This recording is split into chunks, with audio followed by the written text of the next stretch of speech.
ಗೋವರ್ಧನಗಿರಿ ಹಿಮವದ್ ಗೋಪಾಲಸ್ವಾಮಿ ಬೆಟ್ಟ ಕರ್ನಾಟಕ ರಾಜ್ಯದಲ್ಲಿ ತುಂಬ ವಿಶೇಷವಾದ ಕ್ಷೇತ್ರಗಳಲ್ಲಿ ಇದು ಒಂದು ವಿಶೇಷ ಕ್ಷೇತ್ರ. ಇಲ್ಲಿ ವರ್ಷದ ಎಲ್ಲ ಕಾಲದಲ್ಲೂ ದೇವರ ಶಿರೋಭಾಗದಲ್ಲಿ ದೇವರ ಹತ್ರ ಹಿಮ ಕೂಡಿರುತ್ತೆ. ಅದಕ್ಕೆ ಇವ್ರನ್ನ ಹಿಮವದ್ ಗೋಪಾಲ ಅಂತ ಕರೆಯೋದು. ತುಂಬ ವಿಶೇಷವಾದ ಕ್ಷೇತ್ರ. ದಕ್ಷಿಣ ಗೋವರ್ಧನಗಿರಿ ಅಂತ ಸಹ ಹೆಸರು. ಇದು ವಿಂಧ್ಯಾಚಲ ಪರ್ವತನಿಗೂ ಮೇರುರಾಜ ಪರ್ವತನಿಗೂ ನಾನೆಚ್ಚು ತಾನೆಚ್ಚು ಅಂತ ಪೈಪೋಟಿ ಬಂದಾಗ ಆವಾಗ ಈ ಬೆಟ್ಟನ ಇದೆ. ತತ್ಸಂದರ್ಭ ಉತ್ತರದಲ್ಲಿ ಗಿರಿಜೆ ವಿವಾಹ ನಿಶ್ಚಯ ಆಗುತ್ತೆ. ದೇವತೆಗಳೆಲ್ಲ ಆ ಕಡೆ ಹೋದಾಗ ಒಂದು ಕಡೆ ಬಾಲ್ ಬಿಟ್ಟರೆ ಏನು ಮಾಡೋದು ಯೋಚನೆ ಮಾಡಿದಾಗ ಆದರೆ ಮುಖ್ಯವಾಗಿ ಅಗಸ್ತ್ಯ ಮಹರ್ಷಿಗಳು ಎಲ್ಲ ಕಡೆ ಶಿವನ ಪ್ರತಿಷ್ಠೆ ಮಾಡಿದ್ದಾರೆ. ಆದರೆ ಇಲ್ಲಿ ಮಾತ್ರ ವಿಷ್ಣುವಿನ ಶ್ರೀಕೃಷ್ಣ ಪರಮಾತ್ಮ ಪ್ರತಿಷ್ಠೆ ಮಾಡಿದ್ದಾರೆ. ಯಾಕೆ ಅಂತ ಹೇಳಿದ್ರೆ ಈ ಮದುವೆ ಆಗೋ ಸಂದರ್ಭದಲ್ಲಿ ದೇವರ ಹತ್ರ ಪ್ರಾರ್ಥನೆ ಮಾಡಿದಾಗ ಇದು ಒಂದು ಕಡೆ ವಾಲ್ ಬಿಡ್ತದೆ. ಹತ್ತಂದ್ರೆ ಗಿರಿಜೆ ವಿವಾಹ ನಿಶ್ಚಯ ಆಗುತ್ತೆ. ಆವಾಗ ಆ ಕಡೆ ಒಂದು ಕಡೆ ವಾಲ್ ಬಿಟ್ಟರೆ ಏನು ಮಾಡೋದು ಯೋಚನೆ ಮಾಡಿದಾಗ ಸಮಂಜಸವಾದ ಪುರತ ಕೃಷ್ಣ ಅಂತ ಅಗಸ್ತ್ಯರು ಪ್ರಾರ್ಥನೆ ಮಾಡಿದ ಸ್ವಾಮಿಯವರು 3 ಷರತ್ತು ಹಾಕ್ತಾರೆ. ಒಂದೇನೋದನ್ನು ಕುಟುಂಬವಾಗಿ ಒಂದು ನೆಲೆಸಬೇಕು ಅಂತ, ಏಕಶಿಲಾ ಮೂರ್ತಿಯಾಗಿದ್ದಾರೆ ಒಳಗಡೆ. ಎರಡನೇದು ಬಂದು ಯಾವಾಗಲೂ ನನಗೆ ಹಿಮದಿಂದ ಕೂಡಿರಬೇಕು ಅಂತಾರೆ. ಅದಕ್ಕೆ ಹಿಮವದ್ ಗೋಪಾಲ, ಹಿಮನ ಒದ್ಕೊಂಡ್ರು ಗೋಪಾಲ ಅಂತ. ಮೂರನೇದು ನನಗೆ ಪ್ರತಿನಿತ್ಯ ಸಪ್ತಋಷಿಗಳ ಪೂಜೆ ಆಗಬೇಕು ಅಂತ ಪ್ರತೀತಿ. ಇವತ್ತಿಗೂ ಅಗೋಚರವಾಗಿ ಸಪ್ತಋಷಿಗಳ ಪೂಜೆ ಆಗುತ್ತೆ ಅನ್ನೋ ಪ್ರತೀತಿ ಇದೆ. ತುಂಬ ವಿಶೇಷವಾದ ದಕ್ಷಿಣ ಗೋವರ್ಧನಗಿರಿ ಕ್ಷೇತ್ರ ಅಂತ ಹೀಗಾಗಿ ಪ್ರತಿಷ್ಠೆ ಆಗಿದ್ದು. ಇದಾದ ಮೇಲೆ ಇದೆಲ್ಲ ಹೊಯ್ಸಳರ ಕ್ಷೇತ್ರ, ಬೆಟ್ಟದ ಕೋಟೆ ಕೈಪಿತ್ತು ಅಂತ ಈ ಥರ ಇರಬೇಕಾದ್ರೆ ಇದು ಇಲ್ಲಿಂದ ತರಕಣಾಂಬಿ HD ಕೋಟೆ ಇಲ್ಲಿವರೆಗೂ ಒಂದೇ ರಾಜ ರಾಜ್ಯಭಾರ ಮಾಡ್ತಾಯಿದ್ರು. ಆ ರಾಜ್ಯಭಾರ ಮಾಡ್ತಾ ಇರಬೇಕಾದ್ರೆ ಅವನಿಗೆ ಕಾರಣಾಂತರಗಳಿಂದ ಮಕ್ಕಳು ಇರೋದಿಲ್ಲ. ಆ ಮಕ್ಕಳಿಲ್ಲದ ಕಾರಣ ಏನಪ್ಪ ಇಂದು ಒಳ್ಳೆಯ ಕ್ಷೇತ್ರದ ನಾನು ನಿಂತ್ಕೊಂಡು ಪ್ರಾರ್ಥನೆ ಮಾಡಿದ್ರು ನನಗೆ ಸಂತಾನ ಇಲ್ವಲ್ಲ ಅಂತ ಹೇಳ್ತಾನೆ. ದೇವಸ್ಥಾನ ಸುತ್ತ 77 ಕೊಳಗಳಿದೆ. ಒಂದೊಂದು ಕೊಳಕು ಒಂದೊಂದು ಹೆಸರು. ಹಂಸತೀರ್ಥ ಅಂತ ಹೇಳ್ತೀವಿ. ಅಲ್ಲಿ ಕಾಗೆ ಸ್ನಾನ ಮಾಡಿದ ತಕ್ಷಣ ಪಾಪ ವಿಮೋಚನೆಯಾಗಿ ಹಂಸ ಪಕ್ಷಿಯಾಗಿ ಹೊಟ್ಟೋಯ್ತು. ಆವತ್ತಿನಿಂದ ಇವತ್ತಿನವರೆಗೂ ಬೆಟ್ಟದಲ್ಲಿ ಒಂದು ಕಾಗೆನೂ ಬರೋಲ್ಲ. ಹಂಸತೀರ್ಥ ಅಂತ ಕರಿತೀವಿ. ಅದಕ್ಕೇನೆ ಅಷ್ಟತೀರ್ಥ ಅಂತ ಕರಿತೀವಿ. ಸಾಮಾನ್ಯ ತಾವು ಕೇಳಿರ್ಬೋದು ತಿರುಪತಿಲಿ ಪಾಪ ವಿನಾಶಿನಿ ಅಂತ ಅಂದ್ಕೊಳ್ಳೋದು ಮೂಲ ಇಲ್ಲಿ ಹುಟ್ಟಿ ಅಲ್ಲಿ ಬೀಳುತ್ತೆ ಅಂತ ಪುರಾಣಗಳು ಪಾಪ ವಿನಾಶಿ ಅಂತ ಕರಿತೀವಿ. ದೇವಸ್ಥಾನದಿಂದ 1 ಕಿಲೋಮೀಟರ್ಷ್ಟು ಒಂದು ಬಂಡೆ ಇದೆ. ತುಂಬ ದಿವಸದಿಂದ ಮದುವೆಯಾಗಿ ಯಾರಿಗೆ ಸಂತಾನ ಪ್ರಾಪ್ತಿಯಾಗಿರಲ್ಲ ದಂಪತಿಗಳು ಪುರುಷರು ಅಲ್ಲೋಗಿ ತೀರ್ಥ ಪ್ರೋಕ್ಷಣೆ ಮಾಡ್ಕೊಂಡು ದೇವ್ರ ಯಥಾಶಕ್ತಿ ಸಂತಾನ ಪ್ರಾಪ್ತಿಯಾಗುತ್ತೆ ಪ್ರತೀತಿ. ಸಂತಾನ ಗೋಪಾಲ ಕೃಷ್ಣಾದಿಂದ ಹೆಸರು ದೇವರಿಗೆ. ಹೀಗೆ 77 ಕೊಳಗಳಿದೆ. ಪ್ರತಿ ವರ್ಷ ಫಾಲ್ಗುಣ ಮಾಸದ ಶ್ರವಣ ನಕ್ಷತ್ರ ಅಂದರೆ ಉಗಾದಿ 5 ದಿವಸ ಮುಂಚೆ ದೇವರಿಗೆ ಬ್ರಹ್ಮ ರಥೋತ್ಸವ ಆಗುತ್ತೆ. ನೀವೆಲ್ಲ ವ್ರತ ನೋಡಿರ್ಬೋದು. ಹಾಗೆ ಬೆಟ್ಟದಲ್ಲಿ ಒಂದು ಗಿಡದಲ್ಲಿ ಬಿಡ್ತಕ್ಕಂತಹ ಬಳ್ಳಿ ಅಂದರೆ ಹಂಬು ಅದರಲ್ಲಿ ಕಟ್ಟಿ ಅದರಲ್ಲಿ ರಥ ಹಿಡಿಯೋದು ಬಹಳ ವಿಶೇಷ. ಇವತ್ತಿಗೂ ಹಾಗೆ ನಡೆಯುತ್ತೆ. ಜನ್ಮಾಷ್ಟಮಿ ಶನಿವಾರ ತುಂಬ ವಿಶೇಷ ಪೂಜೆ. ಇಲ್ಲಿ ಯಾರಿಗೆ ಮಕ್ಕಳಿಲ್ಲ, ಮದುವೆ ಆಗಿಲ್ಲ, ಯಾವುದಾದ್ರು ಗ್ರಹ ದೋಷಗಳಿರುತ್ತೆ ಅಂಥವ್ರು ಇಲ್ಲಿ ಬಂದು ಕೃಷ್ಣನ ಹತ್ರ ದರ್ಶನ ಮಾಡಿ ಕೃಷ್ಣನ ಕೈಯಲ್ಲಿ ಕೊಡ್ತೀವಿ. ಅದನ್ನು ಪ್ರಾರ್ಥನೆ ಮಾಡ್ಕೊಂಡು ಹೋದರೆ ಅವರ ಮನಸ್ಸು ಇಚ್ಛಾರ್ಥ ನೆರವೇರುತ್ತೆ. ಇವತ್ತಿಗೂ ಹಾಗೆ ನಡೀತಾ ಇದೆ. ದಕ್ಷಿಣ ಗೋವರ್ಧನಗಿರಿ ಸಹ ಹೆಸರು. ಮತ್ತು ಈ ಬೆಟ್ಟದಲ್ಲಿ ಒಂದು ಒಳಗಡೆ ಕೃಷ್ಣನ ದರ್ಶನ ಮಾಡಿದ್ರೆ ಹೊರಗಡೆ ವನಸಿರಿ. ಇದು ಸಮುದ್ರ ಮಟ್ಟಕ್ಕಿಂತ 4769 ಅಡಿ ಎತ್ತರದ ಪುಣ್ಯಕ್ಷೇತ್ರ. ಇಲ್ಲಿ ವನಸಿರಿನೂ ಎರಡನ್ನೂ ಏಕಕಾಲದಲ್ಲಿ ನಮಸ್ಕಾರ ಮಾಡಿದ್ರೆ ತುಂಬ ವಿಶೇಷ ಅಂತ ಒಂದು ಪ್ರತೀತಿ ಇದೆ. ಹಾಗೆ ಈ ಬೆಟ್ಟಕ್ಕೆ ಬರುವಂಥ ಭಕ್ತಾದಿಗಳು ದಯವಿಟ್ಟು ನಿಮ್ಮ ವಾಹನಗಳನ್ನ ಕೆಳಗಡೆ ಅರಣ್ಯ ಇಲಾಖೆ ತನಿಖಾ ಠಾಣೆ ಇದೆ ಅಲ್ಲಿ ನಿಲ್ಲಿಸಿಬಿಟ್ಟು ಅಲ್ಲಿ ಯಾವುದೇ ಇದು ಪ್ಲಾಸ್ಟಿಕ್ ಮುಕ್ತ ಪ್ರದೇಶ. ದಯವಿಟ್ಟು ನೀರು ಬಾಟ್ಲು ಯಾವುದನ್ನು ಪ್ಲಾಸ್ಟಿಕ್ನ ಮೇಲ್ಗಡೆ ತರಬಾರ್ದು. ನಮ್ಮ ಸಿಬ್ಬಂದಿಗಳು ಸಹಕರಿಸಿ ಸಾವಧಾನವಾಗಿ ದರ್ಶನ ಮಾಡಿ ಈ ವಾಹಿನಿಯವರಿಗೆ ಮತ್ತು ಬರ್ತಕ್ಕಂಥ ಭಕ್ತಾದಿಗಳಿಗೆ ಎಲ್ರಿಗೂ ಪರಮಾತ್ಮ ಆಯುರಾರೋಗ್ಯ ಐಶ್ವರ್ಯ ಕೊಡಲಿ ಅಂತ ಕೃಷ್ಣ ಪರಮಾತ್ಮನ ಪ್ರಾರ್ಥನೆ ಮಾಡ್ಕೋತೀನಿ. ನಾನು ಗೋಪಾಲಕೃಷ್ಣ ಭಟ್ರು ಅಂತ ಗೋಪಿಸ್ವಾಮಿ ಅಂತ ನಾನು ಕರೆಯೋದು. ಸುಮಾರು 37 ವರ್ಷದಿಂದ ಕೃಷ್ಣನ ಸೇವೆ ಮಾಡ್ಕೊಂಡು ಇಲ್ಲಿದ್ದೀನಿ ನಾನು.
ಮಾಡಿ ಮಳೆಗಾರರ ಮಗನ ತಂದ ಹೊರದೇಸಿ ಮಾಡಿ ನನ್ನ ಜಾತಿಯವರ ಮನೆಗೆ ಭಿಕ್ಷೆಗೆ ಕಳಿಸುವಯ ಧರ್ಮಗುರುವೇ ಮಂಟೇದಲಿಂಗಯ್ಯ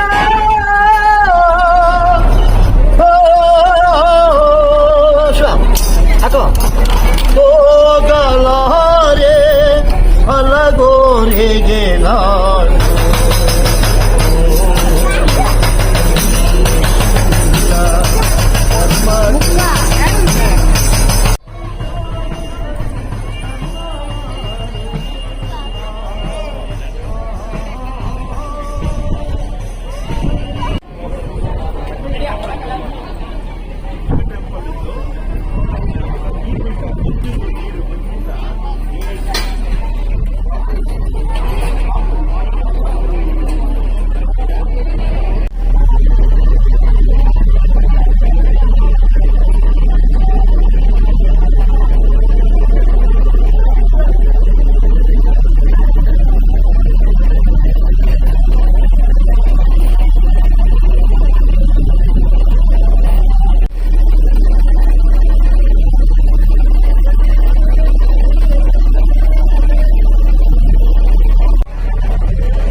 ನಾನು ಮಂಜುನಾಥ್ ಬಾಚಳ್ಳಿ ಅಂತೇಳಿ ಸಮಾಜ ಸೇವಕರು ಗುಲ್ಪೇಟೆ ತಾಲೂಕಿನ ಪಕ್ಕದ ಗ್ರಾಮದ ಬಾಚಳ್ಳಿ ಅಂತ.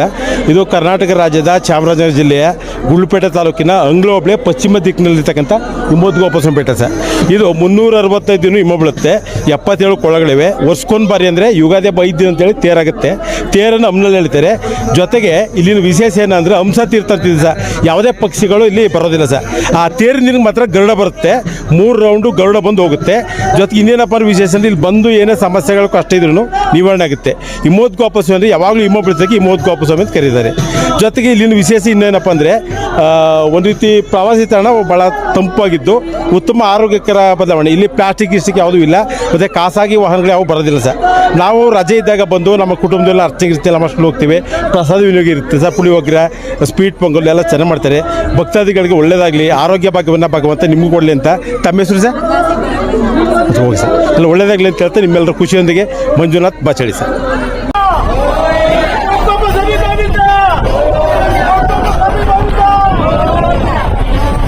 ಜಯಲಕ್ಷ್ಮಿ ಅಂತ ಗುಬ್ಬಿ ತಾಲೂಕಿಂದ ಬಂದಿರೋದು.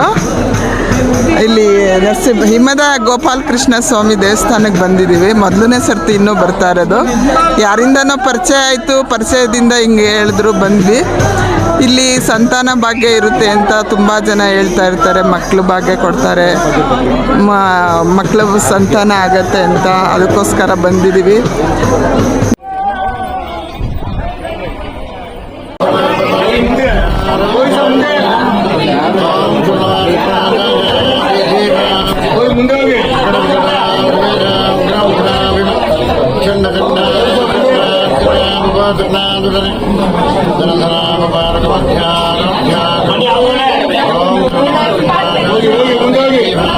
ಮುಂದೆ